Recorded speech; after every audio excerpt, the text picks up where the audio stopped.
तो इस कहानी की शुरुआत में हम लुसिंडा नाम की लड़की को एक स्कूल प्लेग्राउंड में देखते हैं जहां पर आसपास के बच्चे खेलने में गुम होते हैं। वहीं लुसिंडा आसमान की तरफ बहुत ही अजीब तरीके से देख रही थी। तभी कुछ देर में उनका लंच टाइम खत्म हो जाता है और वहां एक टीचर सभी को अपने क्लास में जाने के लिए कहती है। सभी बच्चे क्लास में पहुंचने पर वही टीचर उन सभी बच्चों को बताती है कि कल उनके स्कूल का ऑफिशियल फॉर्मल ओपनिंग डे है, इसीलिए सभी बच्चे एक ऐसी पिक्चर ड्रॉ करें जिसमें उन्हें लगता हो कि शायद आने वाला फ्यूचर ऐसा हो सकता है। और उन सभी पिक्चरों को एक टाइम कैप्सूल में बंद कर दिया जाएगा जिससे आज से ठीक 50 साल बाद खोला जाएगा। ये सब सुनकर सभी बच्चे अपने अपने इमेजिनेशन से पिक्चर को ड्रॉ करना शुरू कर देते हैं। पर वहीं हम लुसिंडा को देखते हैं कि वो अपने पेज पर ड्राइंग करने के बजाय कुछ रैंडम नंबर लिख रही होती है। पर लुसिंडा उन नंबरों को लिख ही रही होती है कि तभी उनकी टीचर सभी से उनकी शीट को कलेक्ट कर लेती है और लुसिंडा उन नंबरों को लिख नहीं पाती है। अब स्कूल के ओपनिंग डे पर उस कैप्सूल को जमीन में गाड़ दिया जाता है। तभी लुसिंडा की टीचर लुसिंडा को नोटिस करती है जो कि सभी से बहुत दूर खड़ी होती है, जो कि थोड़ी सी डरी हुई होती है और अचानक से लुसिंडा वहां से गायब हो जाती है। तभी उसकी टीचर और स्कूल का पूरा स्टाफ लुसिंडा को ढूंढने लगते हैं।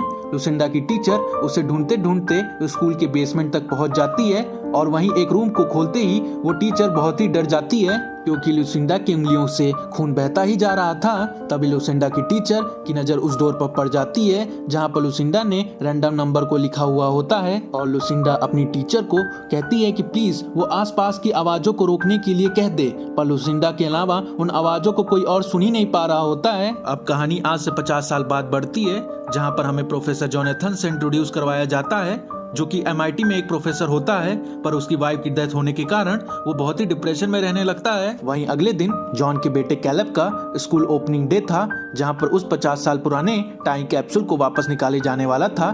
इस काम को कराने के लिए लुसिंडा के टीचर को बुलाया जाता है जो कि अपने हाथों से उन ड्राइंग को सभी बच्चों में बांट देती है। तभी हमें पता चलता है कि कैलब को लुसिंडा का वही रैंडम नंबर वाला शीट मिलता है जो कि कैलब को देखने में बहुत अजीब लगता है। तभी कैलब एक आदमी को ब्लैक अटायर में दूर खड़ा देखता है। अब कैलब उस शीट को अपने घर ले आता है। रात में जब जॉन और कैलब आपस में बात कर रहे होते हैं तभी जॉन का ध्यान उसी शीट पर चला जाता है जिसे देखकर उसे लगता है कि शायद इन नंबर का कोई मीनिंग होगा। लेकिन कुछ देर बाद जॉन गलती से उसका गिलास उस शीट पर रख देता है जिसके कारण वो पेपर थोड़ा खराब हो जाता है। पर तभी जॉन की नजर उस पैटर्न पर पड़ जाती है जो कि ड्रिंक के गिरने के कारण बनती है। अब जॉन उन नंबर की मीनिंग जानने के लिए जुट जाता है। तभी जॉन को मालूम पड़ता है कि ये नंबर और कुछ नहीं सिर्फ एक स्पेसिफिक डेटा को दर्शा रही होती है जिसमें कोई ना कोई दुर्घटना हुई होती है। लेकिन फिर भी जॉन उन सारे नंबरों को डिकोड करने लगता है और उसको पता चलता है कि ये सारे नंबर पिछले 50 साल में होने वाली सारी एक्सीडेंट्स की डेट्स होती हैं जिसमें कितने सारे लोगों की मौत हुई होती है। लेकिन फिर भी अभी तक जॉन कुछ नंबर को डिकोड नहीं कर पाता है। इसका पता लगाने के लिए जॉन अपने एक दोस्त के पास जाता है जहां वो उस पेपर से रिलेटेड वो सारी इंफॉर्मेशन बताता है। पर जॉन के दोस्त को उस पर यकीन नहीं होता है, इसीलिए जॉन लुसिंडा की टीचर मिसेस टायलर के पास जाकर उनसे कुछ सवाल पूछने लगता है जिस पर मिसेस टायलर जॉन को कंफर्म करती हैं कि हाँ ये शीट लुसिंडा ने लिखी हुई होती है और वो जॉन को उस दिन में होने वाली सारी बातें बता देती हैं। लेकिन साथ में मिसेस टायलर जॉन को ये भी बताती हैं कि लुसिंडा को एक बीमारी के कारण उसकी मौत कुछ साल पहले ही हो चुकी होती है। अब उसी दिन जब जॉन उन नंबरों का इन्वेस्टिगेशन कर रहा होता है तभी कैलब जो कि अपने घर के बाहर खेल रहा होता है वो एक कार को नोटिस करता है जिसमें बैठा आदमी कैलब को एक ब्लैक स्टोन देकर वहां से चला जाता है। रात में जब जॉन न्यूज को देख रहा होता है तो उसे पता चलता है कि सूरज की रेस के कारण टेलीकम्युनिकेशन और सैटेलाइट में खराबी आ सकती है। अब अगले दिन जॉन जब कैलब को स्कूल से पिकअप करने जा ही रहा होता है तभी उसकी गाड़ी एक हैवी ट्रैफिक में फंस जाती है। तभी जॉन अपने GPS नेविगेशन को नोटिस करता है। मैप के कोऑर्डिनेट उसके उसी रैंडम नंबर से मैच कर जाता है। अब जॉन समझता है कि उस सीट में बचे हुए नंबर जो कि वो डिकोड नहीं कर पा रहा होता है वो असल में उस इंसिडेंट होने की जगह का कोऑर्डिनेट होता है। यही सब समझाने के लिए जॉन अपने कार से बाहर निकलकर वहां खड़े एक ट्रैफिक पुलिस को समझाने लगता है। लेकिन तभी उसी जगह पर एक प्लेन क्रैश करता है जिसमें जॉन की जान बाल बाल बच जाती है। घर पर आने के बाद जॉन को न्यूज को देखकर पता चलता है कि उस प्लेन के क्रैश होने के कारण टोटल 81 लोगों की मौत हो जाती है। मतलब अब जॉन को पूरा यकीन हो जाता है कि उस पेपर की सारी प्रिडिक्शन प्रिडिक्शन बिल्कुल एक्यूरेट होती है। वहीं दूसरी ओर कैलब के रूम में एक अनजान आदमी कैलब की ओर बढ़ रहा होता है। वो कैलब को खिड़की के बाहर का नजारा दिखाता है जिसमें सभी लोग अपनी जान बचाकर उन आग की लपटों से भाग रहे होते हैं, जिसके कारण कैलब बहुत ज्यादा डर जाता है और उसके आवाज करने के कारण जॉन उसके रूम में भागते हुए आता है, लेकिन तब तक वो इंसान वहां से गायब हो जाता है। जॉन की खिड़की के बाहर देखने पर वो इंसान उनके गार्डन में खड़ा होता है, जिसको पकड़ने के लिए जॉन वहां से तुरंत निकलता है, लेकिन वो इंसान वहां से तब तक चला गया होता है। अब जॉन अगले दिन लुसिंडा की बेटी डायना को इंटरनेट की हेल्प से ढूंढ लेता है। वो डायना को उसकी मॉम की लिखी हुई उन सारे नंबरों के बारे में बताता है जो कि फ्यूचर में होने वाले सारे एक्सीडेंट के बारे में होता है, लेकिन डायना को जॉन की ये सारी बातें बेफिजूल लगती हैं, इसीलिए वो अपनी बेटी के साथ वहां से तुरंत ही निकल जाती है। जॉन अब सारे सिचुएशन को अपने आप ही सॉल्व करने को डिसाइड करता है, इसीलिए वो सबसे पहले 3 दिन बाद होने वाले एक्सीडेंट के बारे में पूरी इंफॉर्मेशन निकालता है, जिसमें उसे पता चलता है कि ये एक्सीडेंट 3 दिन बाद एक सबवे स्टेशन में होने वाला होगा। तभी जॉन न्यूज में देखता है कि कल शायद किसी तरह का टेररिस्ट अटैक हो सकता है, जिससे जॉन को लगता है कि शायद ये एक्सीडेंट उन टेररिस्ट के कारण सबवे स्टेशन में होगा। इसीलिए जॉन तुरंत ही FBI को इसके बारे में इन्फॉर्म करता है और अगले दिन उस टेररिस्ट को पकड़ने के लिए सबवे स्टेशन तक पहुंच जाता है, जहां पर जॉन को एक आदमी पर शक होता है, लेकिन असलियत में वो सिर्फ एक चोर होता है। इसी बीच में हमें पता चलता है कि सामने वाली आ रही ट्रेन में कुछ टेक्निकल एरर होने के कारण वो अपने ट्रैक को बदल लेता है, जिसके कारण वो दोनों ट्रेन आपस में ही टकरा जाते हैं। लेकिन इस सिचुएशन में जॉन किसी तरह से सरवाइव कर लेता है।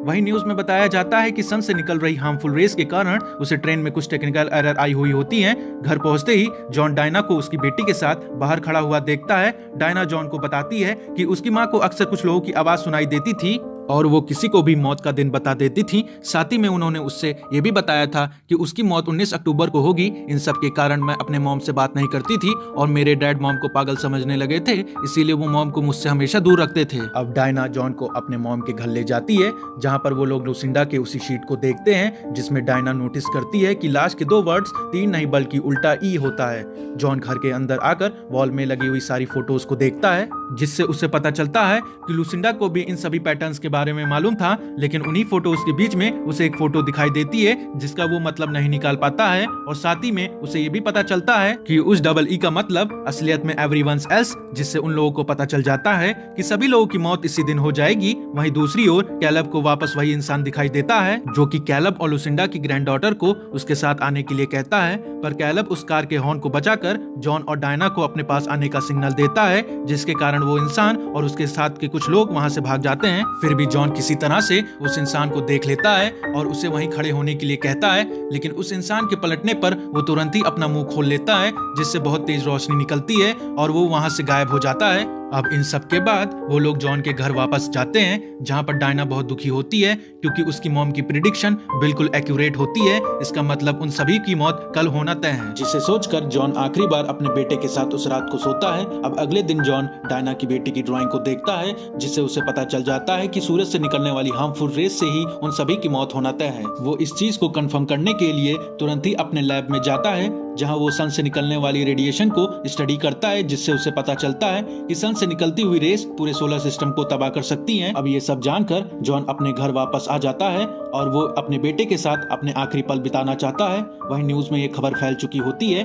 कि सन से निकलने वाली हार्मफुल रेस के कारण उन सब की मौत होनी तय है, इसीलिए सभी को किसी तरह का बंकर या अंडरग्राउंड होने का सजेशन दिया जाता है। लेकिन तभी कैलब को अचानक से किसी तरह का विस्पर सुनाई देती है कि काबू में आने के कारण वो भी लुसिंडा की तरह अलग अलग पैटर्न को लिखने लगता है। जॉन किसी तरह से कैलब को होश में लाता है, लेकिन तभी वो लुसिंडा के नाखून से लिखे हुए दरवाजे के बारे में सोचता है, इसीलिए उन नंबरों को जानने के लिए जॉन स्कूल पहुंचकर उस डोर को उखाड़ देता है। लेकिन उस पर पेंट होने के कारण जॉन उन नंबर को ढूंढ नहीं पाता है, इसीलिए वो किसी तरह से दरवाजे का पेंट निकालना शुरू कर देता है। पर डायना को उन बच्चों को किसी सेफ जगह पर पहुंचाना था, इसीलिए वो तुरंत ही अपनी बेटी और कैलब को साथ लेकर वहां से निकल जाती है। वहीं दूसरी ओर जॉन उस नंबर को निकालने में कामयाब हो जाता है, जहां उसे किसी जगह के कोऑर्डिनेट्स, जिसे सर्च करने पर उसे पता चलता है कि वो जगह तो लुसिंडा के घर की होती है, जिसे बताने के लिए वो डायना को ढूंढने लगता है। पर वो तो कैलब और अपनी बेटी के साथ वहां से कब का निकल चुकी होती है। रास्ते में डायना के कार का गैस खत्म हो जाता है, जिसे वो भराने में बिजी हो जाती है। उसी बीच में कैलब वहीं किसी फोन बूथ से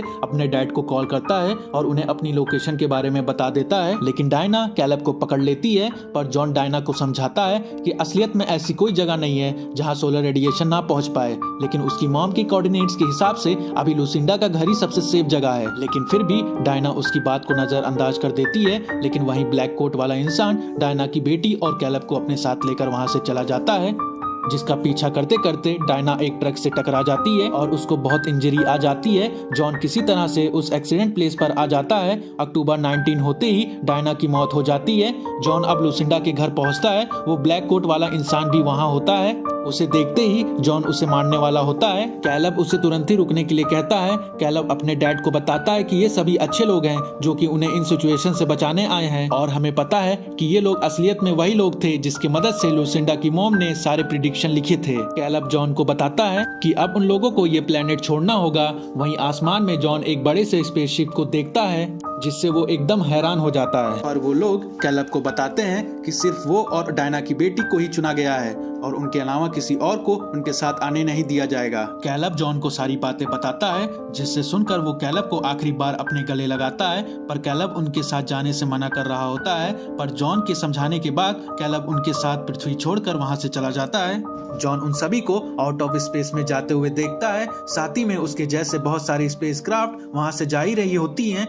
जॉन अब अगले दिन अपने फैमिली से मिलने जाता है, जहां बीच रास्ते में वो पृथ्वी के क्लाइमेट चेंज और उसके सराउंडिंग को देखता है, जहां आसपास के लोग खुद को बचने की हर तरह से कोशिश कर रहे थे। वहीं कुछ लोग इस समय को एक्सेप्ट करके अपने लव्ड वंस के साथ टाइम स्पेंड कर रहे होते हैं। जॉन के घर पहुंचते ही वो अपने पेरेंट्स से मिलता है, जहां पर उसकी बहन कैलब के बारे में पूछती है, जिस पर वो बताता है कि कैलब अब पूरी तरह से सेफ है और वो सभी लोग आखिरी बार एक दूसरे को गले लगाते हैं। और इसके साथ सोलर की रेडिएशन पूरी पृथ्वी को तबाह कर अपने अंदर समा लेती है। वही मूवी के लास्ट सीन में कैलब और डायना की बेटी को प्लेनेट पर लैंड करते हुए दिखाते हैं, जो कि एक बहुत बड़े और खूबसूरत पेड़ की ओर भागते हैं।